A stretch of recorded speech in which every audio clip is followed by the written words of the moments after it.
푸른밤 종현입니다. 새해 소원도 시대에 따라 달라지기 마련인데요.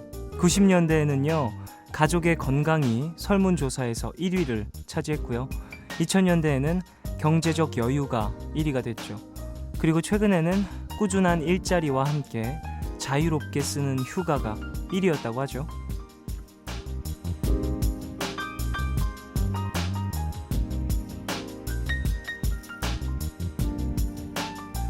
휴일, 휴가, 이게 참 당연한 건데 요즘은 그 당연한 걸 못 누릴 때가 많잖아요.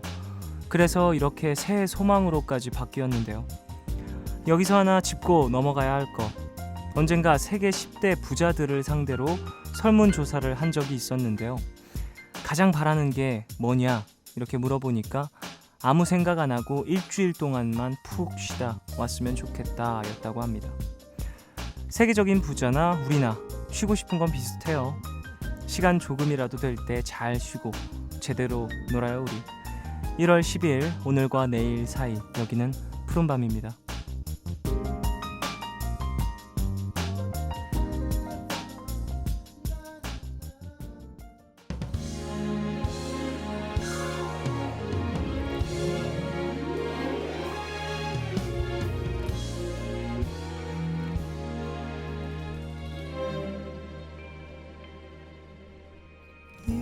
'아침 일어나야 해.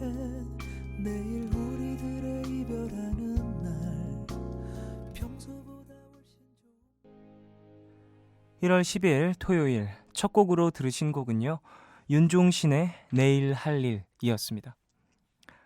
그래요, 부자나 우리나 뭐 똑같은 사람이어서 원하는 건 비슷할 수 있습니다. 그렇군요. 90년대에는 가족의 건강 1위. 조금 뭐랄까 진부하네요. 역시 90년대. 2000년대에는 경제적 여유. 이때 또 경제적으로 힘든 시기가 또 있었고 또 그랬기 때문에 더 그런 이야기들도 많이 나오지 않았을까 싶은데, 요즘에는 정말 이런 거군요. 뭐랄까, 아무 생각 안 하고 쉬고 오기, 그리고 또 꾸준한 일자리. 이게 정말 살면서 안정감을 주는 것들이죠. 일을 하면서 내가 살아갈 수 있는 경제적인 이런 것들을 얻고, 그리고 휴식을 하면서 정서적 안정도 찾고, 어떻게 보면 이게 가장 인생에 있어서 중요한 시간들이 아닐까 싶습니다. 우리 가족분들 어떠세요? 좀 충분히 일하고 충분히 쉬고 계신가요? 충분히 일하는 분들은 그래도 꽤 되는 것 같은데, 충분히 쉬지 못하시는 분들이 주변에 꽤 많은 것 같아서 조금은 안타까워요. 근데 뭐 본인은 괜찮다라고 하는 경우들이 있지만, 이게 또 누적이 되면 어떻게 될지 모르니 본인들의 모습을 한번 타인의 입장에서 생각을 해보는 거 어떨까 싶습니다. 우리 가족분들도 쉬는 거 필요해요. 자, 오늘 프리스타일 원래 함께하는 날이죠. 근데 이번 주는 일요일로 살짝 옮기고요, 특집 방송을 준비하고 있습니다. 내일 생방으로 여러분들 함께하니까 기대 많이 해주시고요. 일요일 코너죠. 미드나잇 스포일러 신기주 기자님은 오늘 함께 만나보겠습니다. 하루 먼저 만나보실 수 있어요. 잠시만 기다려주시고 3부에서는 너의 얘기 그리고 푸른밤 준비되어 있습니다. 사연과 신청곡 게시판에 신청곡 많이 남겨주시고요. 방송 중에 참여 원하시는 분들은 짧은 건 50원, 긴 문자, 사진 첨부 문자 100원이 추가되는 샵 8000번으로 보내주시고요. 무료인 미니 어플 카톡 메신저로도 참여 가능합니다. 푸른밤은 KT뮤직, 삼성정밀화학, 비상교육, 서울사이버대학교, 인터파크 도서와 함께합니다.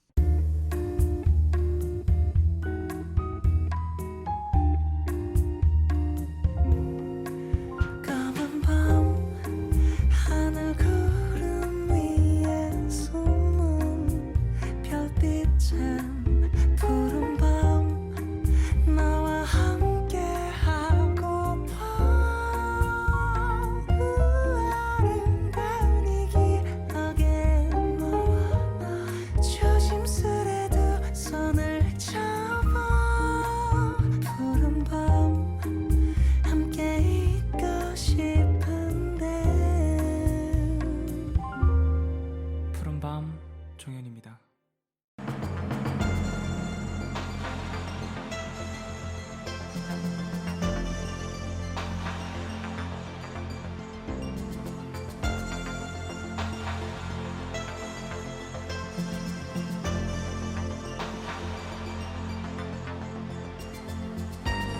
모든 영화가 의미와 감동을 전할 필요는 없습니다. 때로는 뇌를 비우고 그냥 웃고 즐길 수 있는 영화도 필요한데요. 아무 생각 없이 웃고 싶을 때 왜 이런 장면이 있을까? 굳이 깊게 생각 안 해도 되는 영화들, 오늘 미드나잇 스포일러에서 살펴보겠습니다.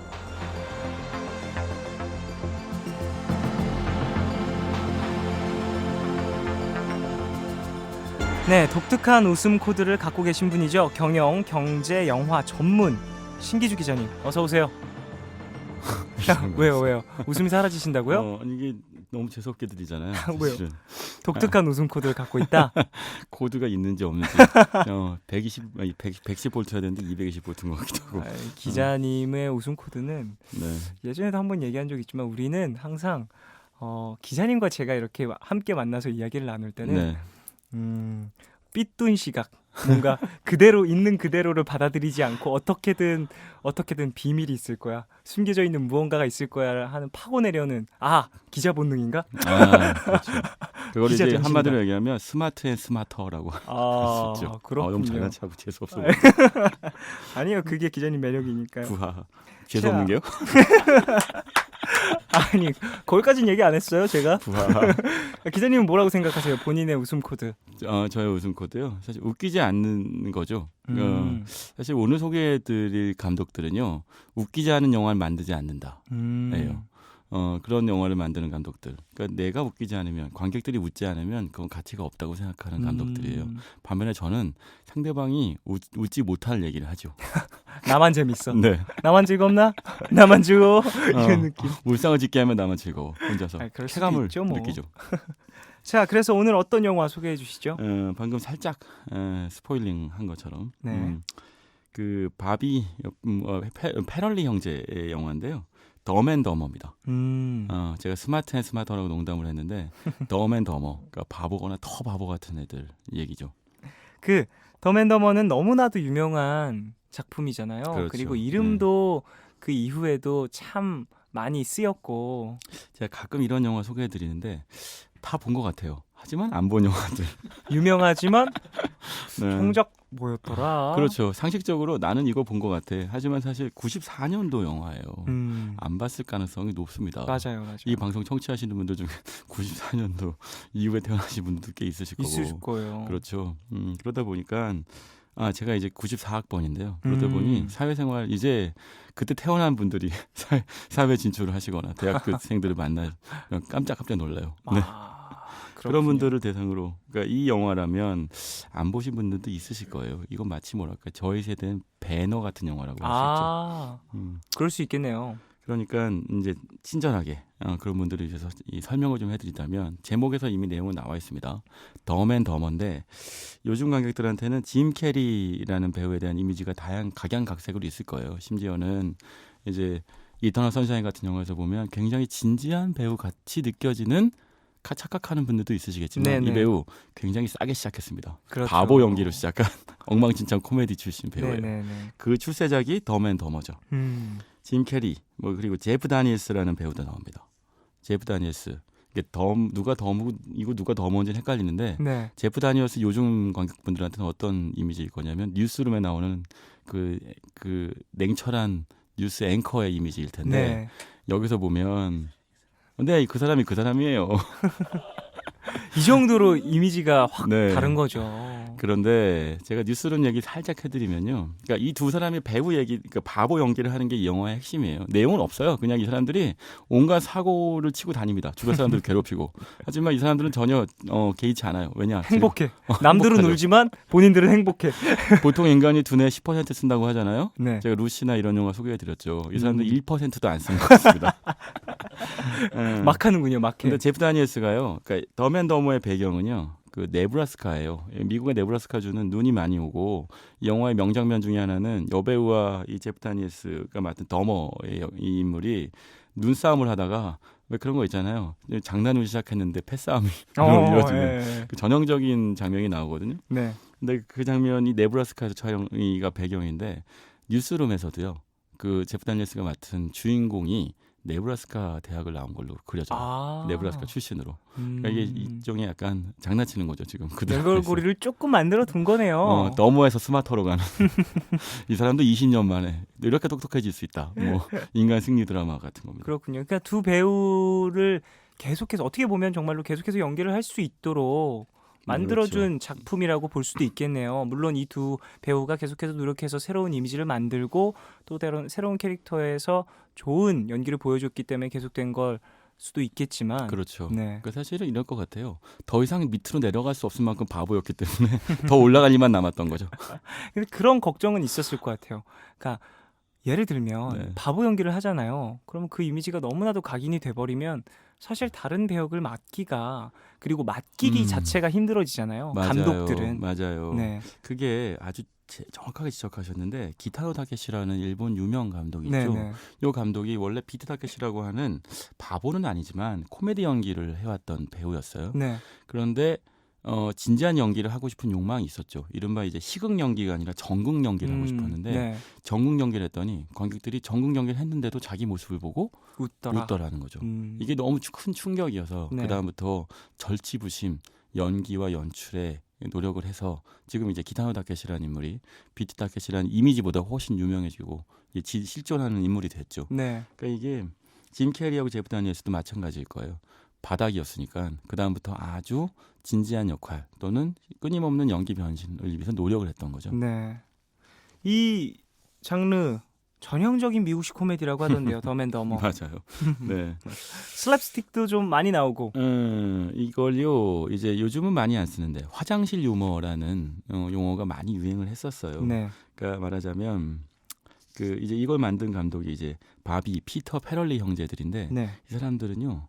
그러니까 흔히 그냥 화장실 유머라고 불리는데 이 사람들 스스로가 만들어서 얘기한 건 아니고 뭐 한국식 조어이기도 하고 미국에서 얘기했던 부분이기도 한데 어떤 거냐면 사람들이 점잖고 진지하고 또는 예의 범절을 차리느라고 절대 드러내지 않는 치부 또는 부끄러운 것들을 스스럼 없이 드러내요. 그러므로 해서 사람들을 무장해제시키죠. 근데 이게 화장실 유머가 단순히 더럽고 또는 뭐 지저분한 농담 같은 걸 한다기보다는 지금 제가 관습과 예의 범절을 말씀드렸잖아요. 우리는 네. 일종의 가면을 쓰고 세상을 살고 있거든요. 굉장히 성실한 중년 남자인 것처럼 굴지만 네. 밤에 술 마시면 엉망진창이 된다라거나 여러 가지 모습이 있으니까요, 네, 사람은. 우리 집에 가면 보여지는 엉망진창의 화장실 모습들이 있잖아요. 네. 그런 모습들을 드러내는 거예요. 그래서 너네 모습이 본질이 이런 거 아니야? 인 거예요. 근데 어린애들을 보면요. 네. 어린애들은 방귀를 하나만 껴도 너무 웃기다고 깔깔대잖아요. 맞아요. 하지만 우리는 그래요. 방귀를 튼다고 표현하죠, 요즘은. 그런 거 하는 데만도 상당한 예의 범절을 그렇죠. 그러니까 예를 들면 그런 거겠네요. 너도 그렇잖아. 그러니까 아무도 입 밖으로 모두가 알고 있지만 꺼내지 못했던 이야기를 스스럼 없이 꺼냈을 때, 심지어 그렇죠. 그걸 유머 코드로 사용했을 때 모두가 웃지 않을 수 없는 상황이 되는 거네요. 그게 일종의 통쾌함을 주는 거예요. 묘한 통쾌함. 네네. 마치 이게 그래서 화장실 유머라는 건데 네. 배설의 쾌감을 느끼는 거죠. 우리는 평소에 드러내지 못하는 것들을 드러내게 해주는 겁니다. 네. 근데 한 가지 짚고 넘어갈 건 우리가 극장에 가면요. 익명성을 갖게 돼요. 맞아요. 깜깜한 극장 안에서 스크린만 밟고 우리는 아무도 아닌 거거든요. 그냥 우린 관객이죠. 그렇죠. 그러니까 관객들도 그게 덜 불편한 거예요. 그러니까 길바닥에 가다가 그런 유머를 한다고 짐 캐리가 지나가다 갑자기 방귀를 푹 끼고 가면 그러면 짐 캐리 아니라 누구여도 가서 이제 너 뭐 하는 거냐고 얘기할 수도 있겠죠. 그렇죠. 방귀 이상의 걸 할 거야. 아마 이 영화에 나온 덤앤더머들은. 네. 하지만 극장 안에서라면 용인이 되는 거예요. 사람들이 극장에 왜 오는지를 페럴 형제들은 아는 겁니다. 나를 배설하고 싶은 욕망도 있는 거예요. 그러다 보니까 이런 유머들이 통할 거라는 걸 안 거죠. 그리고 정확히 통했네요. 그러니까 이제 덤앤더머들이 천하를 제패하게 됐던 거죠. 한 시대를 풍미했습니다. 자, 노래 한 곡 듣고 와서 이야기 좀 더 나눠보죠. The Primitives*의 Crash. 이 곡은 덤앤더머 OST입니다.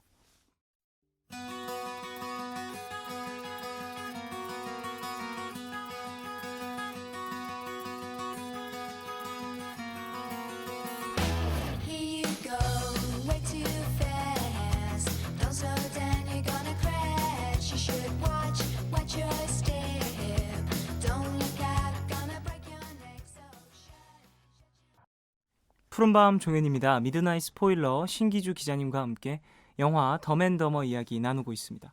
자, 내용 이야기도 조금 해주셨고요. 감독 이야기를 하면서 노래로 넘어갔는데 네. 더 궁금해지네요. 그 감독이 그렇게나 관객을 잘 파악하고 있었던 감독이라니. 근데요, 이 감독들 인터뷰들 찾아보고 얘기해 보면요, 네. 그냥 마구잡이로 던졌는데 스트라이크를 넣은 것에 가까워요. 아, 그래요? 일단 이 감독들의 이 모토는 웃기지 않은 영화 만들지 않는답니다. 아니, 뭐 진지한 영화 우리도 만들 줄 알 수도 있는데 나는 그런 거 관심 없어. 평단의 평가를 받고 뭐 관객들이 오우 거장이네요. 크리스토퍼 놀란 안 부러워. 한마디로 이런 겁니다. 내용이 정말 심오하네요. 인생에 큰 교훈을 주었습니다. 이런 내용보다는 그냥 일단 당신을 웃기고 싶어요. 맞아요. 거죠. 네, 이렇게 말하자면 패기만만한 감독들도 부러워요. 그러니까 참 재밌는 게 한국의 감독들은요, 처음엔 희극으로 시작하거나 하더라도 나중에는 전극을 연출을 하고 싶어하고 배우들도 마찬가지예요. 진지함으로 인정받고 싶어하죠. 왜냐하면 한국의 문화가 그래요. 그러니까 진지함을 담보하지 않으면 그러면 어떤 부분에서는 희극적인 부분들을 끝까지 인정 안 해줍니다. 근데 사실 그러다 보니까 한국엔 주성치 같은 배우들이 나타나지 않는 거죠. 아, 그렇네요. 사실 박중호 씨 같은 배우들 있잖아요. 네. 아니면 차태현 씨 같은 배우들이 한국의 희극지왕이 될 뻔한 배우들인데 어느 순간 진지한 역할을 하려고 해요. 그러다 보니까 그건 이제 그 배우들을 옥죄고 있는 한국에 보이지 않는 문화가 일상적으로 그들을 짓누르고 있는 거죠. 네. 여기 어쩔 수 없이 그런 선택을 하게 되는데 이 감독들은 지금까지도 덤앤더머 2편을 만들 정도로 끊임없이 바보와 바보 연기들을 하고 있습니다. 그런데 이 사람들이 재밌는 게요, 원래 직업은 감독이 아니고요,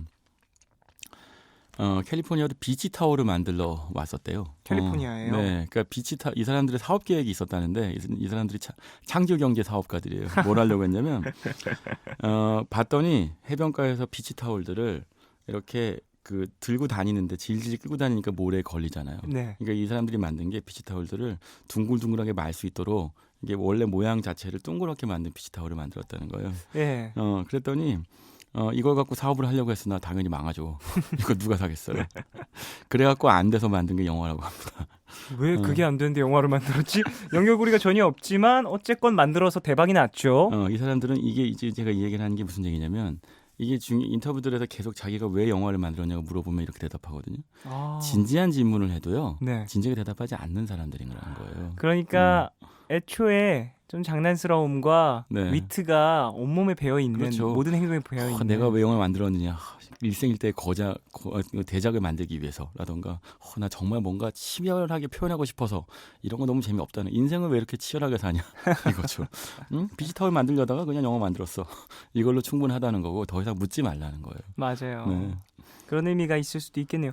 근데 이 영화가 전 세계에서 3억 4천 불이나 되는 엄청난 수익을 벌어들였다고 해요. 정말 돈을 많이 벌었죠. 네. 3억 4천만 불.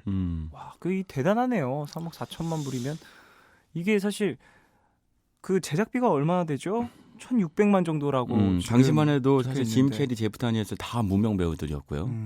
그러다 보니까 아주 싸게 만들었고 영화를 보면요 돈 들 게 별로 없어요. 그냥 배우들이 나와서 바보짓을 하는데 그 바보짓 대부분이 자기는 멀쩡한 역할을 행동을 하는데 상대방만 어처구니 없어서 이렇게 뒷목 잡게 되는 상황들 투성이거든요. 그런 것들을 반복하니까 그거 자체가 이 시대에는 저예산으로 이런 영화에 흥행을 할 수 있었던 기적적인 상황이었던 거죠. 배우 둘이 다 그때는 무명이다라고 얘기를 해주셨잖아요. 네. 짐 캐리부터 좀 얘기를 해주시죠. 지금은 정말 엄청난 배우죠. 짐 캐리 하면 떠오르는 영화 글쎄요. 뭐가 있으세요? 저는 마스크가 일단 머릿속에 마스크. 좀 크게 박혀 맞아요. 있고요. 네. 그 이후에는 사실 뭐 배트맨에도 나왔고 했지만 저는 그 트루먼 쇼? 그렇죠. 맞아요. 그 두 작품이 좀 머릿속에 많이 저 박혀 있네요. 개인적으로도 뭐 짐 캐리 최고 작품은 트루먼 쇼 같은데요. 짐 캐리가 이런 정도의 배우가 될 거라고는 덤앤더머 시절엔 상상도 못했죠. 맞아요. 사실 짐 캐리를 따라다니는 이 뒷얘기가 하나 있는데요. 헐리우드 배우들 중 이 대부분이 짐 캐리하고 짝을 이뤄서 연기하기 싫어한대요.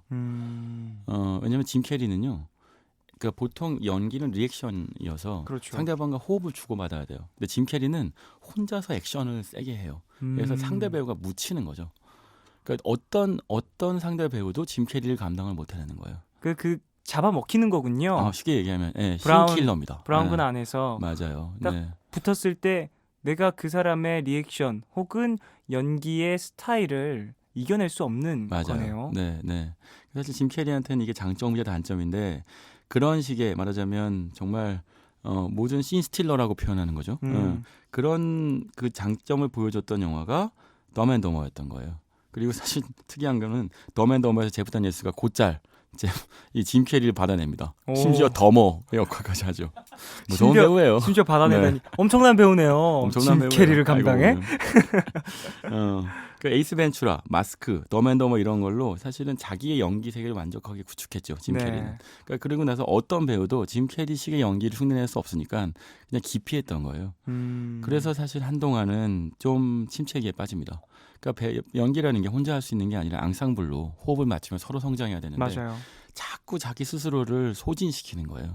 그러다 보니 연출이 그러니까 이 연기의 한계에 부딪혔다가 이제 트루먼 쇼하고 여기 맨 온 더 문이라는 영화는 뭐냐면 정말 그 역대 가장 유명한 코미디언을 실존 코미디언을 이 짐 캐리가 연기하는데 네. 그 영화를 보면요 자신이 갖고 있는 고뇌가 나와요. 코미디언 시극 배우로서의 어떤 한계에 부딪힌 자기 자신을 표현하면서 이 사람이 깊이 있는 내면 연기도 되는구나. 이른바 이제 무협으로 비유하면 외공만 있는 무술인인 줄 알았더니 내공도 있구나라는 게 드러났던 거죠. 그러면서 이제 지금 우리가 알고 있는 짐 캐리의 이미지들 또는 뭐 배우의 격 네. 이런 거 생겨나게 됐던 겁니다. 그- 반면에 이제 네. 제프 다니엘스가 있죠. 제프 다니엘스. 이 배우는 글쎄 저는 덤앤더머를 보면요 다시 봤더니 네. 제프 다니엘스의 뉴스룸 이미지하고 겹쳐서 굉장히 괴로웠어요. 그래요. 지금 또 다시 보면은 분명 그럴 수 있을 것 같아요. 네. 지금 뉴스룸에 대한 이미지를 갖고 계신 분들이라면 네. 이 바보 같음을 어떻게 견뎌내겠어요. 그 이후에 또 뉴스룸을 볼 때 또 다시 겹칠 텐데. 사실 그게. 뉴스룸 정말 대사도 많잖아요. 네. 그것도 어렵고 그리고 그 유명한 이제 시즌의 첫 장면이 있을 거예요. 보신 분들이 꽤 있으실 텐데 왜 미국이 더 이상 유명한 국가가 아닌지 얘기해 보자. 뭐 이걸 뭐 이제 왜 한국이 더 이상 위대한 국가가 아닌지 얘기해 보는 걸로 패러디한 분들도 계시던데 그렇게 제프 다니엘스는 똑똑한 이미지를 갖고 있는데 이 영화 안에서는 짐 캐리보다 더 많이 망가집니다. 특히나 짐 캐리보다 훨씬 살도 많이 찌고 배가 배불뚝이어서 전형적인 바보의 이미지가 나오는 거죠. 영구의 땡치리 같은 이미지가 나오는데 근데 이게 사실은 짐 캐리가 제프 다니엘스는요 원래는 연극 배우 출신이었기 때문에 제가 생각하기에는 그래서 짐 캐리와 앙상블 연기가 가능했던 것 같기도 해요. 영화에서만 시작했던 배우였다면 아마 짐 캐리한테 먹혔을 거예요. 그러면 이 영화는 실패했겠죠. 그렇겠네요. 또 다시 원맨쇼가 됐을 테니까요. 그렇죠. 이게 사실 덤과 더머가 있어야만 둘이서 바보짓 하면서 서로 주거니 받거니가 되거든요. 네. 그러니까 이게 이런 거예요. 바보 한 사람만 있으면 주변 사람들 너 바보야 합니다. 두 명이 같이 있으니까 그들만의 우정과 친구와 스토리가 생기는 거예요. 또 다른 세상이 생기죠. 그렇죠. 혼자서 외톨이가 아닌 거야. 서로 이해하고 네, 서로 네, 아끼고 남들이 다 우리 바보라지만 우리가 바보가 아니라고 믿어. 그렇죠. 서로 끈끈해지고. 그렇죠. 지금 다시 보니까요. 당시만 해도 제프 다니엘스보다 짐 캐리가 더 도드라졌지만 제프 다니엘스가 있었기 때문에 덤앤더머가 가능했구나 싶은 게 보여요. 역시 그렇군요. 노래 한 곡 듣고 와서 이야기를 좀 더 나누겠습니다. Dead I Dig의 New Age Girl. 이 곡은 덤앤더머 OST입니다.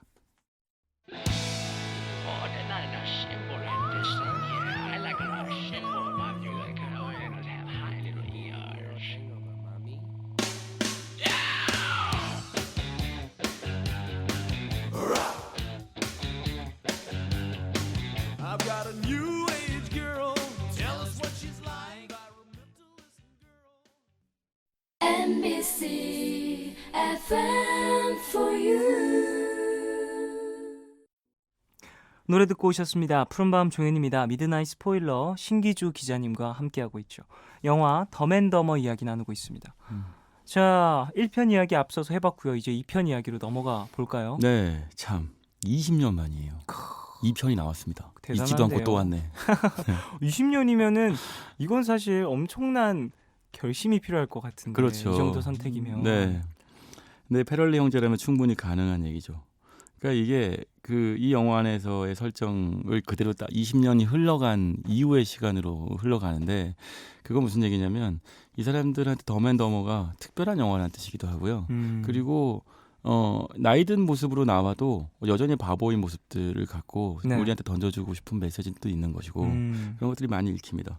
사실 패럴리 형제가 그 사이에 더맨더머 이후에는 제가 좋아하는 영화인데요. 나를 미치게 하는 남자라는 영화가 있었죠. 네네네. 피버 피치라고 하는 게 영화 원제인데 네. 야구에 미친 남자를 사랑하는 여자에 대한 이야기죠. 청취자분들 중에도 일부 있으실 거예요. 야구에 미친 남자친구 때문에 미치겠다 싶은 분들. 많이 계시겠죠. 야구가 인기가 있는 국가가 많이 없잖아요. 그렇죠. 근데 한국, 그 중에서 일본, 네. 우리나라는 정말 그 인기가 높은 요즘은 특히나 뭐 사회인 야구, 무슨 야구, 뭐 야구 연습장 이런 게 연예인 마구마구. 야구단도 있어. 맞아요. 야구에 정말 미친 거죠. 네네.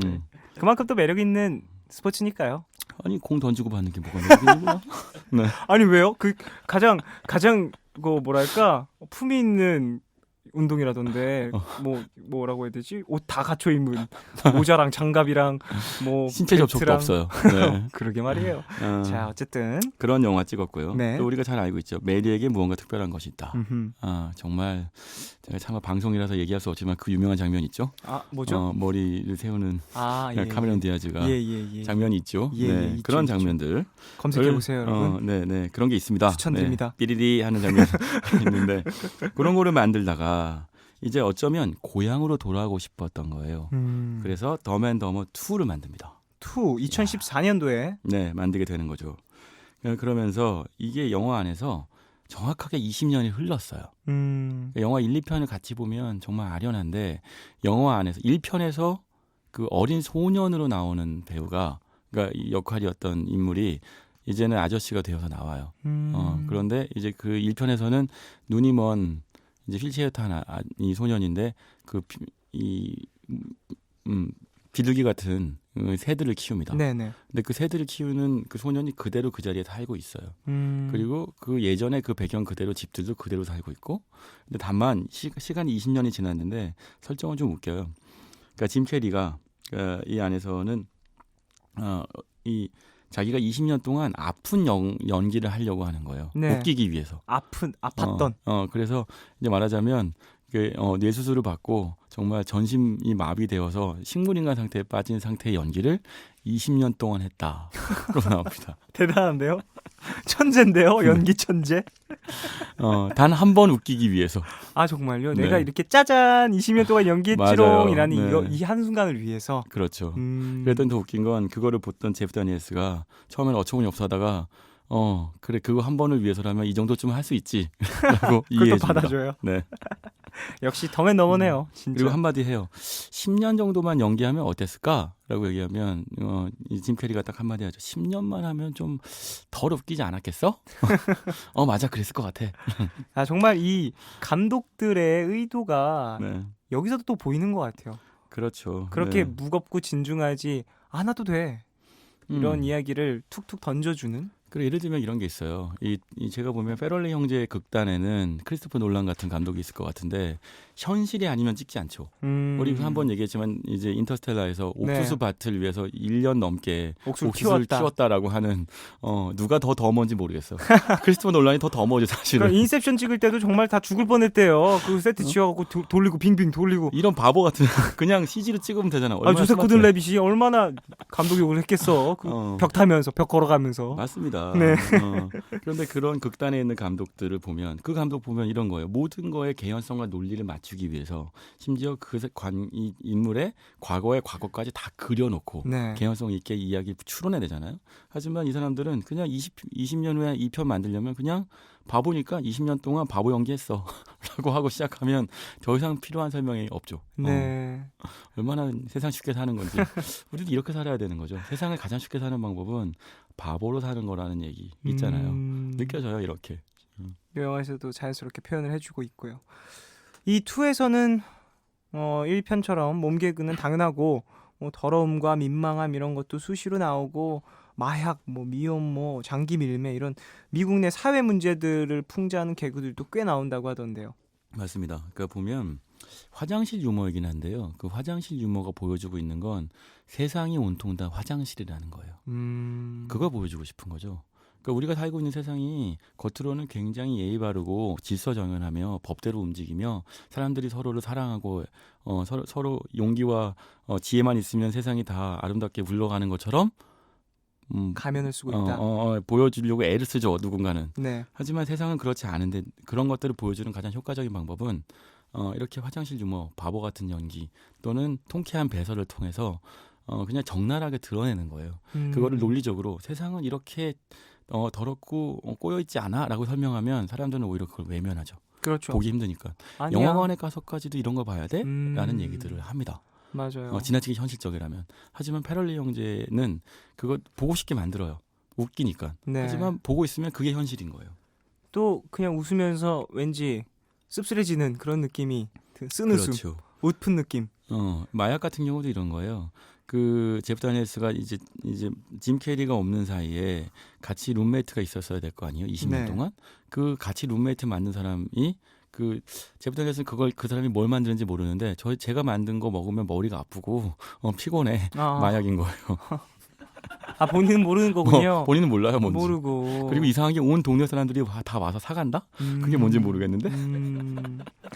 그런 식으로 풍자를 하는 거죠. 그렇죠. 네. 하지만 이게 또 너무 없는 얘기라면 아무도 웃지 못하겠죠. 맞아요. 하지만 네. 사회 만연한 이야기다 보니까 미국 사회 내에서는 이것도 개그로 볼 수 있는 거죠. 말씀하신 것처럼 통쾌함을 느끼며. 이런 얘기가 있어요. 엄숙주의가 있잖아요. 엄숙주의를 깨기 위한 건 가장 적나라한 배설이죠. 네. 패럴리 형제만큼 그걸 잘하는 사람도 없고 덤앤더머 안에서 미국 특유의 또는 우리가 세상 특유의 엄숙주의를 끊임없이 깨는 거예요. 그게 우리가 웃으면서도 뭔가 짜릿함을 느끼는 이유겠죠. 네, 노래 한 곡 듣고 와서 이야기를 좀 더 나누겠습니다. 페이스 에반스의 덤 듣고 오겠습니다.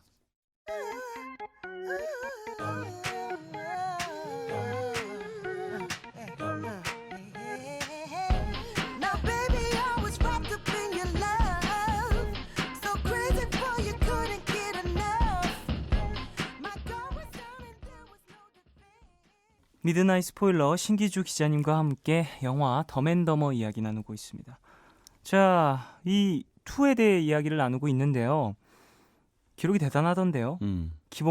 개봉 첫 주 만에 인터스텔라 밀어냈다고 해요. 예, 역시 크리스토프 놀란의 천적이라니까. 이 감독들은. 이런 감독들. 네. 그래요. 이 크리스토퍼 놀란은 이 영화를 보면서 뭐라고 했을까요? 정말 나는 너무 궁금하다. 그렇게 고생을 해서 이 영화를 항성간 내가 워몰이 어쩌고 1년 동안 옥수수를 키웠거늘. 아니 심지어 보세요. 놀란 감독 동생은 이거 찍으려고 대학 들어가서 4년 동안 공부했는데 누구는 이거 덤앤더머 2편 속편 이렇게 쉽게 찍어갖고 네네. 한 번으로 그냥 박스오피스 1위를 밀어냈으면 누가 더 더머인지 모르겠다니까. 이쯤 되면. 자, 그 정도로 또 많은 사람들의 사랑을 받은 네. 작품이죠. 그런데 아마 이 영화 보신 분들은 많이 느끼셨을 텐데요. 짐 캐리하고 제프 다니엘스가 늙었어요. 이게 20년이라는 시간이 또 흘렀으니까 마음이 아련합니다. 특히 영화를 끝까지 보면 마지막 장면에서 이제 그 옛날 1편과 2편의 장면들을 이렇게 매치해서 네. 보여주거든요. 그러면 참 많이 늙었구나 하는 걸 알 수 있어요. 그럼에도 불구하고 이 사람들이 그때 그 모습 그대로 연기를 하고 있다는 것도 짠해요. 그러니까 생각해 보세요. 이 사람들도 이제 사회적 지위와 명성이 있다고요. 맞아요. 품격과. 그래요. 첫 작품을 찍었을 때는 그냥 아무것도 없었죠. 스탠드업 개그맨이었잖아요. 예. 근데 지금은 정말 정상에 서 있는 배우들이에요. 한 사람은 뉴스 앵커고, 한 사람은 정말 트루먼 쇼 나오는 정말 대단한 연기파 배우가 되었는데, 그런데 이 사람들이 초심으로 돌아가서 옛날 그 모습 그대로 자기를 망가뜨리는 거예요. 대단하네요. 이건 그래요. 정말 대단한 거예요. 이건 우리가 그런 걸 평범한 사람 보고 그걸 해보라 그러면 아마 대부분의 한국 배우들, 전 세계 배우들이 안 한다고 할 거예요. 내가 왜 그걸 이제 와서 또 하냐며. 그때가 아름다웠어. 그냥 우리 그냥 추억으로 남기자 이런 식으로 또 아름답게 포장하며 맞아요. 네. 그냥 다음을 기약한다면서 기약 전혀 하지 않고 계속 멋있는 거 찍겠죠. 그게요. 얼마 전에 무한도전에서 그런 걸 했었잖아요. 90년대 가수들 모아서 토토가 하는 거. 예. 나와서 한 무대도 멋있었지만 그들이 나온다는 그 결정 자체가 상당한 거거든요. 맞아요. 이 제프 다니엘스하고 짐 캐리도 마찬가지예요. 20년 정도 돌아가자면 패럴리 형제의 제안을 받아들이는 거예요. 사실 짐 캐리는 캐스팅 과정에서 난항이 있었어요. 한다 안 한다 뉴스들이 있었는데 네. 결과적으로 이걸 하면서 이제 우리가 짐 캐리하고 이 제프 다니엘스에 대한 어쩌면 영원한 애정을 갖게 된 것 같기도 해요. 이 말하자면 명예전당 같은 거 들어간 느낌이랄까. 네. 최종판에 가깝죠. 근데 사실 문제 그게 바보의 모습이라는 게 문제지만. 네. 근데 이런 모습들도 물론 시간을 함께한 사람들이라면 아름답게 기억해 줄 수 있는 것 같아요. 이 2014년도에 개봉한 2만 본다면 뭐 어린 친구들이 되겠죠. 뭐 94년도에 태어난 친구든 어떻게 되든 짐 캐리의 뭐 예전 모습, 그 트루먼 쇼라든지 진중한 연기를 하는 모습만 기억하는 요즘 친구들이 세대들. 네. 요즘 세대들이 저처럼 요즘 2만 세대. 본다면 네. 2만 본다면 넘어가 뭐예요? 그럴 수 있죠. 네. 2만 본다면 아니 왜 저런 거 찍었지 짐 캐리가? 하겠지만 그 함께한 세월 함께한 기자님 같은 경우에는 그 명예 전당에 들어간 것 같다라고까지 표현을 할 정도로 또 여러 가지 감정을 공유한다라는 거잖아요. 그렇죠. 함께 시간을 공유한다라는 게 참 큰 것 같아요. 세대 공감이라는 게 있고요. 네. 예, 그것들을 이 말하자면 마침표를 찍는 거라고 할 수 있겠죠. 그 영화 안 보신 분들을 위해서 이야기를 조금 해드려야 될 텐데 네네. 스토리를. 더 웃긴 건 이 영화 안에서 두 남자가 딸을 찾으러 가요. 딸. 그러니까 이게 20년 동안 네. 제프 다니엘스가 자기 집에 안 간 거예요. 이런. 근데 집이 멀린 줄 알았더니 자전거 타고 5분 거리에 있습니다. 이런. 갔어요. 갔더니 거기에서 어떤 우편 엽서가 와 있는데 그 우편 엽서에서 봤더니 당신의 딸을 낳았어. 20년 전에 온 엽서가 있는 거예요. 이런. 20년 동안 썩지도 않고. 그래서 그 엽서를 들고 딸을 찾으러 갑니다. 그 딸이 이들의 딸인지 아닌지는 영화 안 보신 분들을 위해서 남겨놓을 터인데 네. 하지만 이 사람들은 딸이라고 굳건히 믿죠. 그리고 나서 딸을 찾으러 가는데요. 이 딸을 임신한 여자, 그러니까 이 남자들과 같이 이제 하룻밤을 보내서 딸을 임신한 여자로 나이든 연기를 하는 사람은 이제 이 노배우가 나오는데요. 그 영화 안에서 카메오 출연으로 나오는 배우가 있어요. 네. 그게 어떤 거냐면 그 동네에서 이제 그 공원 같은 거에 차를 세워놓고 차 뒤에서 이제 사랑을 나누는데 뒷모습만 나옵니다. 아름다운 이제 허리 곡선으로 나오는 배우가 있어요. 네네. 이게 누구냐? 제니퍼 로렌스예요. 이런. 얼굴은 안 나옵니다. 여러분 2 보세요. 빨리 보세요. 이거 제니퍼 알고 봐야 로렌스래요. 돼요. 2래요. 야, 빨리 방송을 끝내야겠어요. 보러 가야겠어. 그 제니퍼 이게 로렌스가 나오는군요. 모르면 뭐 안 보이는데 알고 보면 맞다. 그 제니퍼 로렌스 뒷모습이에요. 저는 뭐 많이 봤어요. 근데 이게 제니퍼 로렌스가 덤앤더머의 엄청난 팬이었다네요. 그렇게 아름다운 배우가 왜 이런 그게 세상에 집신도 짝이 있다고 짝이 있는 것인지. 그래서 그 덤앤더머의 대사까지 다 외울 정도였다는데 물론 외울 대사가 있는지 모르겠지만 어쨌든 대사도 다 외울 정도였다는데 마침 그 제니퍼 로렌스가 촬영하는 헝거 게임이라는 촬영장이 예. 덤앤더머 촬영장 옆에 있었대요. 그래서 놀러 갔다가 그냥 카메오 출연을 했다고 하더라고요. 정말 제니퍼 로렌스 답네요. 네, 좀 맞아요. 유쾌한 네. 친구니까. 자, 오늘 덤앤더머 이야기 나눠봤습니다. 지금 마지막 제니퍼 로렌스의 스포일링 때문에 네. 많은 분들이 지금 또 덤앤더머에 관심을 갖고 1편 말고 2편만 보지 않으실까. 덤앤더머가 돼도 제니퍼 로렌스가 따른다. 이거네요. 그래요, 논란한테 그래요. 누가 따르나. 자, 네. 오늘 이제 기자님 보내드려야 될 것 같습니다. 네. 미드나잇 스포일러 이제 마치고요. 저는 여기서 2부 마무리하고 3부에서 돌아오겠습니다. 기자님 보내드리면서 박명수의 바보에게 바보가 들려드리겠습니다. 안녕히 가세요, 네. 기자님. 광고 먼저 들으실게요.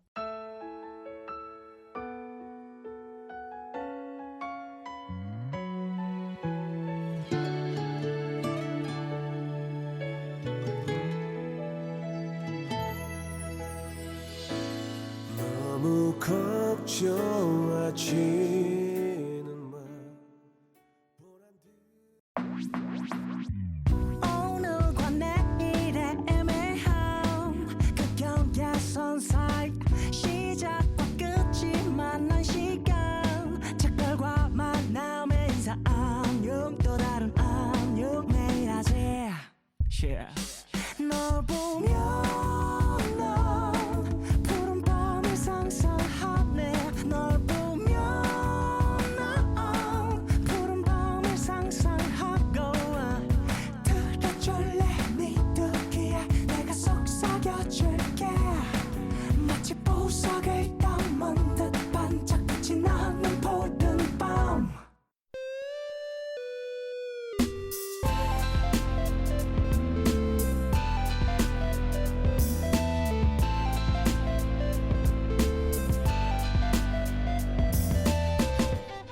푸른밤.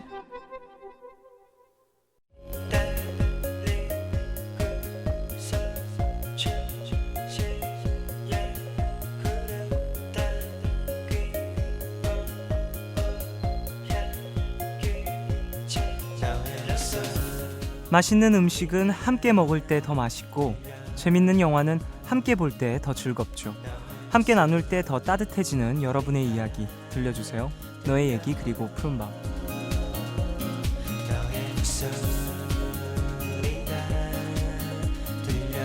이 시간 참여 원하시는 분들은요, 푸른밤 홈페이지 사연과 신청곡 게시판 오셔서 신청곡 남겨주세요. 여러분의 손편지도 기다리고 있습니다. 서울시 마포구 성암로 267 MBC FM 푸른밤 종현입니다. 앞으로 보내주시면 됩니다. 자, 그럼 여러분이 보내주신 이야기들 만나볼까요?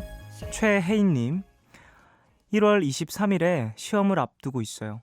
요즘 공부하는 게 힘든데 전공한다는 게 이런 건가 싶어요. 더 알아가고 또 알아가고. 제 머리가 컴퓨터여서 저장하고 검색할 수 있으면 좋겠네요. 오늘 공부한 걸 기억하고 기억할 겸 내르이 기억을 걷는 시간 신청해요 하셨습니다. 이런 생각 많이들 하지 않나요? 아, 진짜 저도 요즘 진짜 이 생각 많이 해요. 아니, 안무 연습을 하는데 왜 이렇게 안 헤어지는지, 진짜 그 세이브 버튼이 있어서 한번 딱 보면 저장하고 싶어요. 매트릭스 영화 보면 나오잖아요. 이 주인공 네오가 모든 무술을 정말 몇 시간 안에 다 외우고 정말 그 입력되는 모습을 보면서 나도 저러고 싶다. 나도 저렇게 입력되면 정말 공부도 잘할 텐데, 어릴 시절엔 그렇게도 생각을 했었는데 지금은 또 일할 때 그런 기능이 있었으면 좋겠다 싶네요. 힘내십시오. 준비 잘하시고 시험 잘 치르시길 바라겠습니다. 2658님, 남자 솔로 예비 고1입니다. 제드의 클래러티 틀어주세요 하셨습니다. 남자 솔로까지 딱 읽었을 땐 이 정도면 우대해드릴만 한데 했는데 예비 고1 여기에서 어리잖아. 너무 어리잖아. 귀엽네요. 앞으로도 자주 찾아주시고요. 푸른밤 친구들에게 이렇게 막 전파하십시오. 야, 얘들아, 12시 할 게 없을 땐 푸른밤을 들으렴. 감성을 키우렴. 이제 우리도 고등학생이잖니? 이러면서. 자, 노래 한 곡 듣고 올까요? 넬의 기억을 걷는 시간 듣고 오겠습니다. 아직도 너의 소리를 듣고 아직도 너의 손길을 느껴 오늘도 난 너의 흔적 안에 살았죠. 아직도 넬의 기억을 걷는 시간 듣고 오셨습니다. 오늘 너의 얘기 그리고 푸른밤 함께하고 계십니다. 김연주님, 가족들 모두 자고 저 혼자 불 켜고 쫑디 목소리 듣고 있어요. 뭔가 멍하면서 보고 싶은 사람 생각도 나네요. 바네사 칼튼의 A Thousand Miles 신청합니다. 이 노래 들으면 밤하늘을 날아서 보고 싶은 사람을 보러 가는 상상을 하곤 하거든요 하셨습니다. 낭만적이네요. 누굴까요? 사랑하는 인가요? 아니면 그리워하는 인가요? 뭐지?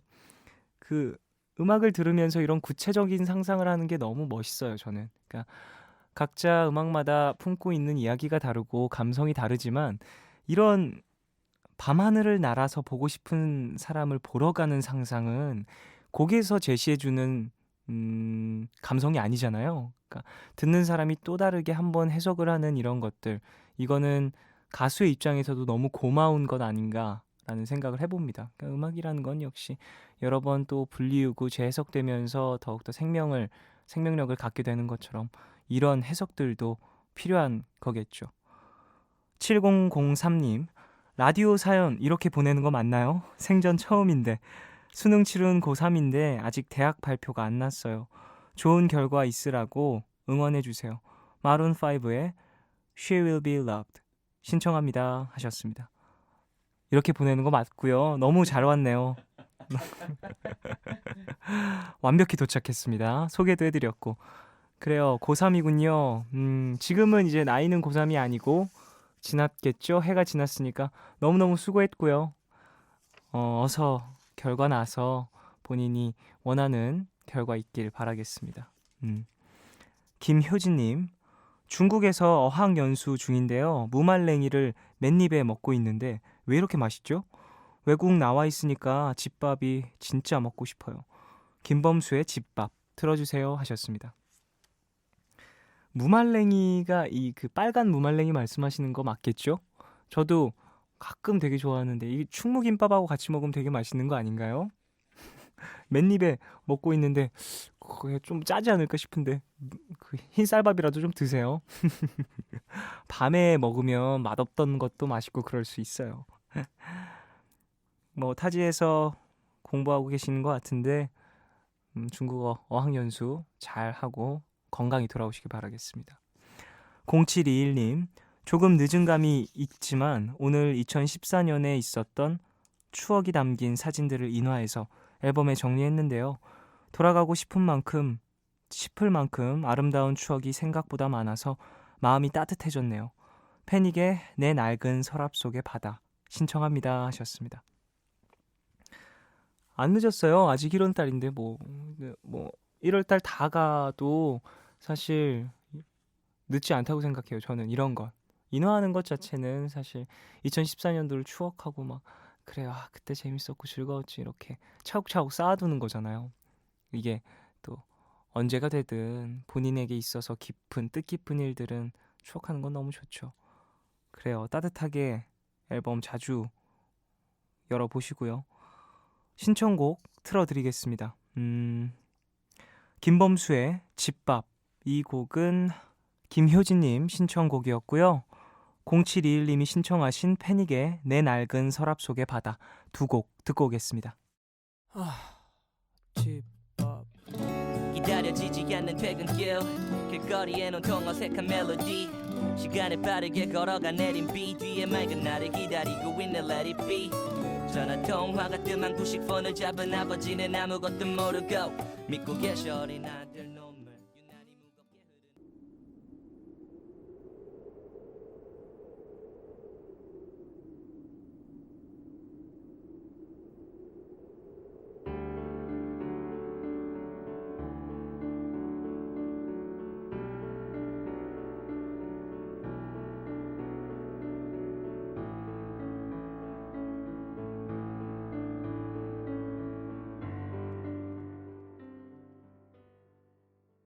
김범수의 집밥 그리고 패닉의 내 낡은 서랍 속의 바다 두 곡 듣고 오셨습니다.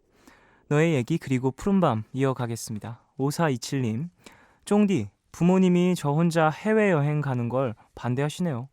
설득할 수 있는 방법 없을까요? 딸 혼자 보내려니 걱정되시는 마음도 이해되지만 한 번쯤 정말 가보고 싶거든요 하셨습니다. 무작정 42727님 편만 들을 수 없는 게 나이를 안 적어주셨어요. 이게 나이를 안 적어주셨기 때문에 무작정 편을 들어줄 수는 없고요. 혹시나 20대 중후반 정도가 됐다면 제 또래라면 어떻게 뭐 방법이 없을까요? 부모님께 한 번쯤은 뭐 짧게라도 갔다 오고 싶다 이렇게 솔직하게 얘기를 해드리는 게 가장 좋지 않을까 싶어요. 사실 저는 이런 여행이나 어떻게 보면 외박이잖아요. 외박. 그냥 외박이죠. 그냥 외박에 관련된 거는 거짓말하는 거 진짜 안 좋다고 생각하거든요. 그렇기 때문에 솔직하게 얘기를 하고 외박하십시오. 여성분이니까. 김지선님, 방송에서 추억의 노래들을 들으니 예전에 영화 음악을 소개하던 라디오 프로가 생각나서요. 제가 너무 좋아하는 노래가 있어서 신청해봅니다. 바그다드 카페의 OST입니다. Calling You. 그래요. 그 방송 요즘에 그 토토가 때문에 난리죠. 진짜 저도 보면서 90년대 음악들이 나왔잖아요. 제가 그러면은 초등학교 때 들었던 음악들이란 말이에요. 애상이나 막 이런 김건모 씨의 노래 들으면서 와 진짜 정말 좋아했고 우리 엄마가 엄청나게 들었던 음악들인데 하면서 온 가족이 좀 즐겁게 시청을 할 수 있었던 오랜만에 예능 프로가 아니었나 싶어요. 사실 예능 프로가 요즘에도 이 세대를 느끼거든요. 요즘에 또 트렌드가 되는 예능 프로그램들은 막 좀 자극적이고 예전에는 얘기하지 못하던 그런 조금은 숨어 있었던 이야기들을 거침없이 하는 게 요즘 트렌드고, 이런 프로그램들은 부모님들은 좀 보기 힘드실 수도 있어요. 민망해 하실 수도 있는데, 이번에 또 무한도전 토토가는 정말 가족들이 다 모여 앉아서 좀 과자 혹은 뭐 과일 이렇게 먹으면서, 와, 저때 진짜, 야, 저 노래 나올 때 종현아 네가 무슨 일 있었는지 아냐 하면서, 너 그때 아파갖고 병원 실려가고 막 그랬었잖아, 뭐 이런 얘기도 하고 막 그랬거든요. 이번에 너무 가족들한테도 추억을 되살릴 수 있는 좋은 시간이 돼서 너무 즐거웠습니다. 김지선 님도 그런 걸 또 느끼셨군요. 자, 2752님, 올해 그 무섭다는 중2가 된 학생입니다. 아이쿠. 주위에서 다들 열심히 하라고 하시면서 벌써부터 저를 두려워하시네요. 누나 너무 예뻐 신청해요 하셨습니다. 중2. 아, 누가 만들었지? 중2병이라는 말. 이거 진짜 전국의 모든 중2들한테 상처 주는 말이잖아요. 그러니까 뭐 사실 저는 중2병 걸렸다라는 그 행동 자체를 그렇게 싫어하진 않아요. 뭐 나름 본인의 감성에 되게 충실한 거잖아요. 뭐 어느 정도 선이라면. 근데 이 중학교 때, 이 중학교 2학년 시절, 중3 시절, 이때 이 정도의 감성이 없으면 안 되는 것 같아요. 저는 개인적으로. 이때 막 그 사람들이 얘기하는 뭐 중2병 이런 것도 한번 걸려보고 그래야 나중에 커서도 더 각박한 세상을 살며 예전을 추억하고 그러지 않겠습니까? 너무 막 뭐 본인도 아 나도 중2병 걸리지 말아야지 이러지 마요. 걸려도 돼요. 중2 아니면 걸릴 데 없습니다. 지수님, 또 중2네요. 예비 중2들이 보내왔나 봐요. 저 중2병 걸리면 어떡하죠? 벌써부터 걸릴 것 같은 예감이 드는데, 엄마 아빠는 중2병 걸리면 저 집 내보낼 거래요. 아리아나 그란데의 Problem 틀어주세요 하셨습니다. 아이, 왜? 부모님이 걱정하실 수도 있을 것 같아요. 이게 하도 뭐 요즘에 인터넷 뉴스나 이런 거 보면 중2병이 너무 안 좋은 것처럼 보여지니까 부모님들은 그렇게 걱정하실 수도 있는데, 중2병의 본질을 보셨으면 좋겠네요. 그렇게 나쁜 부분만 있는 건 또 아니라는 거. 권예은님도 중2네요. 예비 중2예요. 방학인데 학원 다니기가 너무 피곤해요. 기운 낼 수 있게 악동 뮤지션의 Give Love 틀어주세요 하셨습니다. 오빠 이렇게 활발하고 에너제릭하잖아요. 이게 중2여서 가능한 거라고요, 여러분. 자, 노래 들어볼까요? 지수님이 신청하신 아리아나 그란데의 Problem, 그리고 권예은님이 신청하신 악동 뮤지션의 Give Love, 두 곡 듣고 오겠습니다.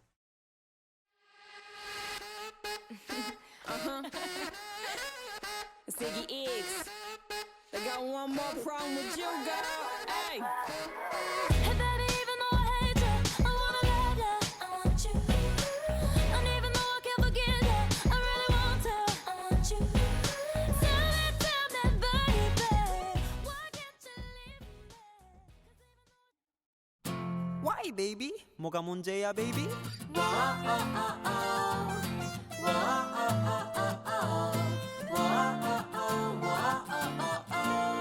Hey, what? Anyone, please? 제발 사랑 좀 줘요. 아리아나 그란데의 Problem, 그리고 악동 뮤지션의 Give Love, 두 곡 듣고 오셨습니다. 너의 얘기 그리고 푸른밤 함께하고 계십니다. 5426님, 일주일 뒤면 월급을 타요. 첫 월급이요. 드디어 처음으로 부모님께 용돈을 드리게 됐네요. 이문세의 알 수 없는 인생 들려주세요. 매번 문자 보내도 소개가 안 돼서 속상한데 이번엔 축하 좀 해주세요 하셨습니다. 야, 너무 축하드립니다. 얼마나 뿌듯할까요? 그리고 부모님도 얼마나 자랑스러울까요? 역시 첫 월급에는 내복이죠. 마침 또 겨울이네. 그래요, 뭐 그 예전부터 내복을 사드리잖아요. 이건 의미가 있는 것 같아요. 꼭 추울 때가 아니더라도 이 내복이라는 거에는 뭐 따뜻함을 담고 있기도 하고, 뭐 누구한테 사주겠어요, 내복을. 누구한테 선물하겠어요, 가족 아니면. 그런 의미도 있는 것 같고. 야, 푸른밤도 축하드리겠습니다. 앞으로도 이런저런 이야기 푸른밤으로 많이 보내주세요. 직장 생활 하시다 보면 힘든 일 많으실 테니까 푸른밤에 토로도 하시고요. 1203님, 쫑디, 저 지금 신혼여행 가려고 짐 싸는 중이에요. 어우, 부러워. 결혼은 12월 6일에 했는데 일이 바빠서 이제야 가네요. 너무나 가고 싶었던 이탈리아와 남편이 가고 싶어한 스페인. 15일 동안 신나게 즐기고 올게요. 오혜진, 고영빈, 신혼여행 잘 다녀오겠습니다 하셨습니다. 네, 축하드립니다. 신부님이 혜진 씨겠죠? 영빈님이 신랑님이실 거고. 잘 다녀오시고요. 아, 너무 부럽네요. 멋있다. 신혼여행. 저도 사실 신혼여행은 그리스? 이런 데로 가보고 싶어요. 작가님이 옆에서 크게 웃네요. 네가 가겠냐? 이런 웃음이었어요. 그래요. 그래, 알겠습니다. 예. 자, 료코님. 쫑디 안녕하세요. 저는 올해 입사 3년째 사회인입니다. 회사에 익숙해졌는데 2015년 2월 말에 직장 선배가 은퇴하고 지금 선배와 담당하고 있는 일을 혼자서 맡게 되었습니다. 힘든 일이 많아질 것으로 생각합니다만 일을 성장의 기회라고 생각하고 일을 즐기고 싶습니다. 제가 좋아하는 프란츠 퍼드난드의 Do You Want To 신청합니다. 고등학생 시절부터 계속 뮤직 플레이어에 들어있는 노래예요 하셨습니다. 일하던 양도 좀 늘어나고 선배도 이렇게 은퇴를 하니까 선배가 하던 좀 뭐랄까 더 깊은 좀 큰 결정들을 본인이 해야 될 시기가 온 것 같아요. 그래요. 본인이 뭐랄까 성장할 수 있는 기회로 생각한다라는 게 너무 멋있네요. 이런 어떻게 보면 기회잖아요. 놓치지 않고 탁 잡아내서 본인의 자리를 입지를 더 굳게 다지는 것도 회사 내에서 정말 좋은 평가가 내려지겠죠. 힘내시고요. 신청곡을 꼭 드려야 될 것 같은 느낌이 드네요. 자, 노래 들려드리겠습니다. 이문세의 알 수 없는 인생 그리고 프란츠 퍼디난드의 Do You Want To 두 곡 듣고 오겠습니다.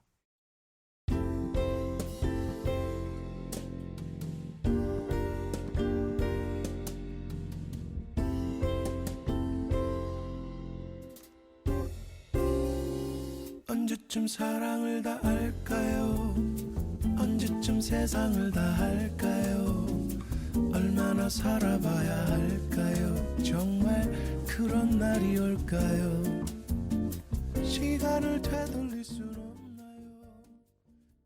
Oh, when I woke up tonight, I said I'm gonna make somebody love me. I'm gonna make somebody love me. And now I know that it's you. You're lucky, you're so lucky. 이문세의 알 수 없는 인생 그리고 프란츠 퍼디난드의 Do You Want To 두 곡 듣고 오셨습니다. 너의 얘기 그리고 푸른밤 함께하고 계세요. 1402님, 의정부에 사는 24살 간호사입니다. 5일 연속 밤샘 근무하고 있어요. 너무너무 힘든데 푸른밤 덕분에 마음의 위안을 얻고 있네요 하셨습니다. 이런 사연 들으면 너무너무 기쁘죠. 우리 제작진분들도 뿌듯하지 않을까 싶은데 사실 제가 병원 갔을 때 이런 의사님을 만나 뵀다고 전에도 얘기 한번 했었죠. 체열해 주시는 분이 갑자기 푸른밤 너무 잘 듣고 있습니다. 이렇게 그러니까 예상치도 못한 곳에서 이렇게 푸른밤의 소식을 접하고 심지어 잘 듣고 있어요. 이렇게 잘 부탁해요. 이렇게 말씀해 주시면 너무 기뻐요. 그리고 오늘도 제가 화보 촬영을 하고 왔는데 화보 촬영을 하는데 그 스태프분들이 의상 스태프분들이 계속 이렇게 머뭇머뭇 하시다가 푸른밤 너무 재밌어요. 이렇게 얘기를 하고 이렇게 뭔가 수줍게 이렇게 먼저 이렇게 말을 걸어주는 게 너무 고맙더라고요. 혹시나 저를 길거리에서 보신다면 여러분 푸른밤을 외치며 저에게 달려오십시오. 허그해드릴게요. 푸른밤! 아이쿠야 가족님 하면서 5962님 매시브 어택의 티어드롭이나 M83의 미드나잇 시티 중에서 하나 틀어주시면 안 될까요? 하셨습니다. 그래요. 둘 중 하나 제가 마음에 드는 걸로 한 곡 틀어드리겠습니다. 자, 권윤지님이 오늘 남자친구랑 헤어졌어요. 제 마음이 식어서 제가 헤어지자고 한 건데 왜 이렇게 속상하고 복잡한 건지 모르겠네요. 이런 사연 오면 사실 뭐 공감도 가고요. 근데 뭐 그럴 때 있지라는 생각도 들지만 항상 제가 똑같은 말 해드릴 수밖에 없는 것 같아요. 시간이 약이니까. 그리고 또 좋은 인연이 올 겁니다. 조금만 마음 추스리면서 지내시길 바라겠습니다. 5909님, 수능 끝나고 모두 쉬고 있는 지금 주말도 없이 매일 10시간 이상 학원에서 그림을 그리고 있는 친구 소영이 위로 좀 해주세요. 승현이가 응원할게 힘내 사랑해 하셨습니다. 와, 우정이 정말 돈독하군요. 아, 승현? 남잔가? 고백하는 건가 푸른밤으로? 어쨌든 예체능 계열 분들은 수능이 끝나도 좀 시간을 좀 더 투자를 하시는 경우가 많이 있고 대부분 그렇죠. 힘내서 마무리 잘하시고 친구 소영 씨 좋은 결과 있길 바라겠습니다. 승현 씨도 정말 좋은 친구네요. 보기 좋습니다. 자, 노래 한 곡 듣겠습니다. MA3의 미드나잇 시티 듣고 오겠습니다.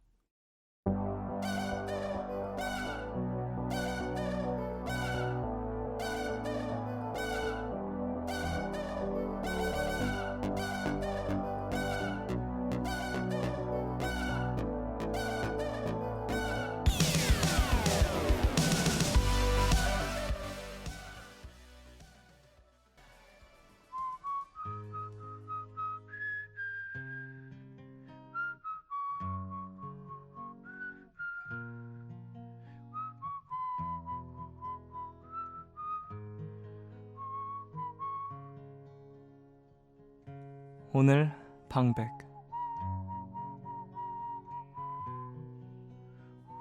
무소음이라 샀더니 소리가 난다. 선물한 또 다른 시계는 맞지를 않아.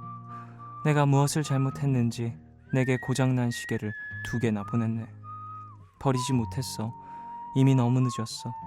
이미 나의 것이 되었어. 되돌릴 기회조차 없었어. 내 잘못이 아니야. 내 잘못이 아니야. 억울해. 지우지 않겠다더니 연락이 없다. 함께한 그 길도 어쩐지 변한 것 같아. 내가 무엇을 잘못했는지 내게 아무런 말도 해주지 않았네. 버리지 못했어. 이미 너무 늦었어. 이미 나의 것이 되었어. 되돌릴 기회조차 없었어. 내 잘못이 아니야. 내 잘못이 아니야. 억울해.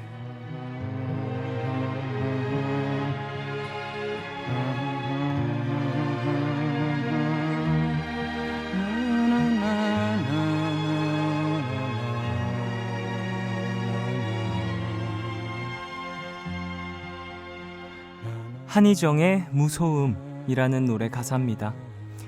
새로운 한 해가 시작된 지 열흘이나 지났는데 아직도 방구석에 혼자 앉아 내탓만 하고 계신가요? 지금 라디오 듣고 계신 우리 푸른밤 가족이라면 감성 폭발하는 시간이라 그러실 분도 계실 것 같습니다. 새해에는 우리 안 그러기로 했잖아요. 내가 지금 잘 안 되고 있거나 좌절에 빠져 있다면 그 원인과 과정을 찬찬히 따져보는 게 당연히 필요할 거고요. 그리고 또 당연히 나의 잘못도 있을 겁니다. 하지만 오롯이 내가 잘못해서 여기까지 오진 않았을 거예요. 그것이 연애든 취직이든 학교 생활이든 간에요. 차분히 생각해도 이것저것 복잡하게 얽혀서 누구 잘못인지 잘 모르겠다면 일단 내 탓만은 아니라고 생각하시고요. 오늘 밤은 편하게 주무시길 바랍니다. 오늘 끝곡 한희정의 무소음 들려드리겠습니다. 내일도 쉬러 와요.